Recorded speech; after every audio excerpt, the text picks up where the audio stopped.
when I see this color water, good wind, you know, lapping up on these rocks and stuff, and then I've got a rocky bank like this that's got little kickouts, it's got little dips, it's got places where the rock gets broke up. That's the kind of stuff where I feel like I can just pick up a crankbait and go to covering water, and I'm going to catch some fish and have a chance at some big ones. Having that variation is nice. They may be right on those key little steep, hard places, and sometimes they may be on more so on the flats. But when you've got a bank that's got both, it'll kind of let you dial that pattern in, you know, so you can fish both of them while going down one stretch. If you notice every one of your bites are on those steep places, the next bank you fish, you just run the steep places. If they're on those flatter little kickouts, you just run those flatter little kickouts. So it's nice to have a bank, you know, to kind of start your day with. It's got a good mix of topography and, you know, different stuff going on. It's clearer than I would prefer it to be, but we've got one. It's a little bit cleaner water than what I would like for cranking, but we've got us one right here on the deep tiny. Nice little chunky largemouth. Not a huge one, but something to kind of get us going. We're just discussing watercolor, and it is clearer than I would like, but we've got stuff working in our favor. We've got wind, we've got some clouds. It's not really dark or anything, but we do have a little bit of clouds, and those two factors combined will allow you to crank in a little bit clearer water, truthfully, than what you would be able to in other conditions. So a little deep tinies, the bait gets a little bit deeper than what we're used to. Sometimes reach down there just a little bit further where you need to be. It's good to have a bait that you're able to fish a mix of that depth with. And you know, we've done that for years with the DT series. DT6 for a long, long time. DT8 is one of the newer additions. But now having deep tiny in the mix is a different profile. That little subtle difference, you're able to fish in a little bit more places than what we were able to with just the regular tiny, being a shallower running bait. That fish followed it up to the boat. Literally bit it with that much line out. He just bit it right there, right off the edge of the boat. That was pretty cool.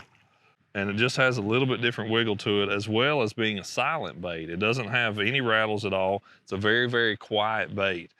Fishing pressure is, in my opinion, at an all-time high. Having a natural, little thin, flat-sided bait that is the profile of the shad that those fish are eating for the most part, dude, it just absolutely catches them.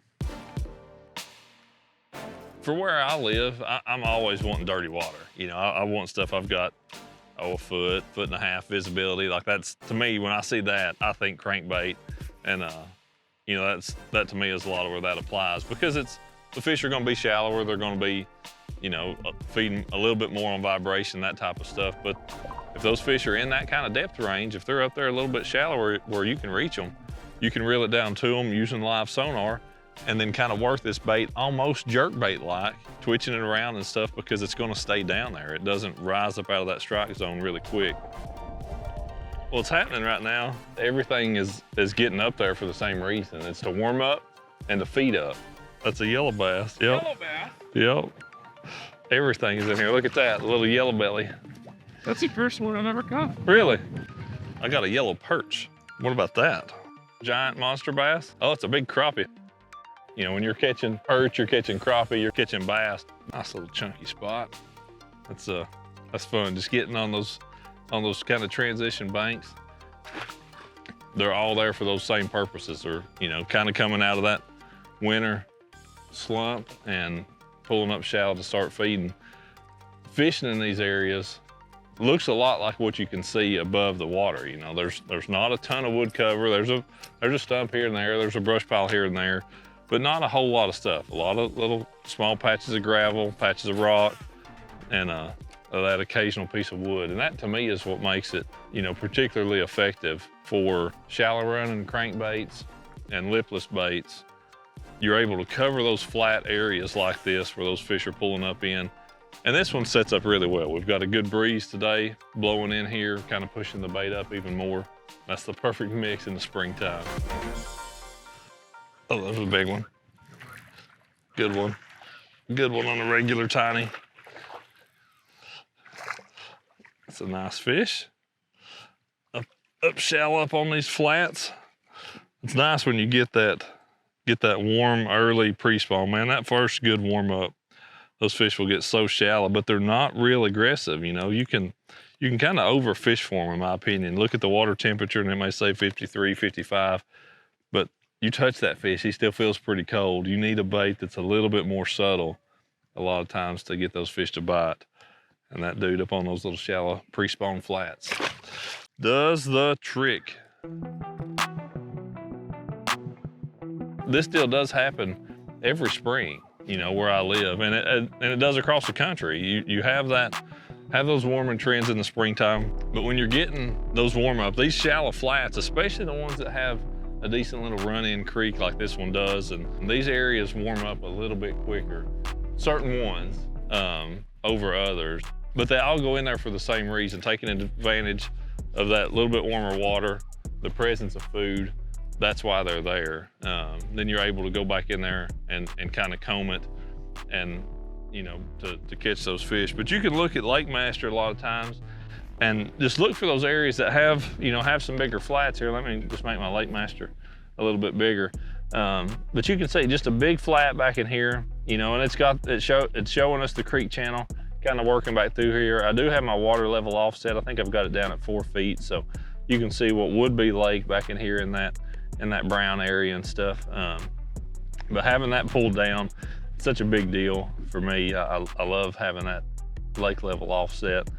But just to look for those big flats, and especially the ones that do have a defined creek channel. And then part of that becomes just getting back in there and actually making sure that it is a creek that has a little bit of flow into it. Because when you get a big rain, a big warm rain, you know, this isn't like I'm going to be truly fishing up in the creek. You know, it's not one of those type of deals like you see in some places where you're fishing a waterfall. It's not that type of run in, but it is still yet water that's running in. And that water, imagine that water, you know, say it was 60 when it rained and it was a warm day outside. That water's been sitting, it could be even warmer than that because it was sitting there absorbing all that sun before it drained out. So that water can warm up really, really quick and then fill this whole cove with warm water. And that's what's happening while these fish are pulled in here. Up there's one. Anything too special? I don't think it could be oh, it's a little largemouth. I didn't know if it was a off-brand flavor. Little chunky greenback bass. Little fatty. It's a root beer crawl. It's something I like well when the water's pretty clean, which I would consider this fairly clean water, but you've got that orange belly on it, kind of white sides, green back. I think it imitates a crawfish well. I think it imitates a shad pretty well. I think it does a pretty good job of both, just depending on, you know, kind of the application. And I think you'll catch fish that are feeding on either one. At times, definitely target a better quality of fish with a crankbait, but I think a big part is simply the efficiency. If you're fishing around cover, you know, you can pick a bait that, like a square bill that comes through cover well. If you're fishing just down gravel banks or chunk rock banks, stuff that we have a lot of, you're just fishing with, and it's no different than living in Florida and throwing a swim jig all the time. You can fish that basically anywhere. The crankbait is that kind of that same tool. Decent one. Yeah. There are so many fish in here right now, it's crazy. Even Dan, he has a fish on right now. You don't have to run him down. Could be a carp. Hopefully it's a bass. I really hope it's a bass. Seems as though the deal is getting off of the main lake, getting back in where this warm wind kind of piling some warm water up. Seems to be where these fish are. Pretty typical deal, in my opinion, in the spring when you get really warm, really windy conditions. Just stay there a second. Really big bass? It looked like it. Remember that huge catfish? I do remember that. I also remember a big bass you caught. On the original Tiny. That's a big, oh my gosh. It's a huge one, dude. Dude, that's a giant. That's an absolute giant bass. Look at that. Dude. Ow. What? What did you do, Dan? These pictures. Look at that. Holy dude, that's a giant. I was like, you've got a carp. You snagged a carp. No, he didn't snag a carp. We've been through this with big catfish. That is a giant, isn't it? That's a huge fish for here. Dude. I mean, the way this lake's fishing right now, you should not have caught that fish. Like, there aren't a lot of those in here right now. You know, the nice thing with that deep tiny is just the fact you're able to get it a little bit deeper and get in a different strike zone. Sometimes that shallow one just not quite reaching those fish. That was the case with that one, dude. That is a beautiful one. Everything about a circuit board bill is a good thing. I just like the way that it fishes. I like the way it feels on the bottom. I like the way it deflects off the cover. The actions that you get out of that circuit board, when you combine that with balsa though, dude, that's as good as it gets in my opinion. That fish absolutely stomped it. That small, thin-sided bait, still a round bill, but a little bit straighter to help get that more depth out of it. A little bit wider on the end as well to help get more depth. Just a great addition to get down where those fish are holding just a touch deeper. You can catch those good ones.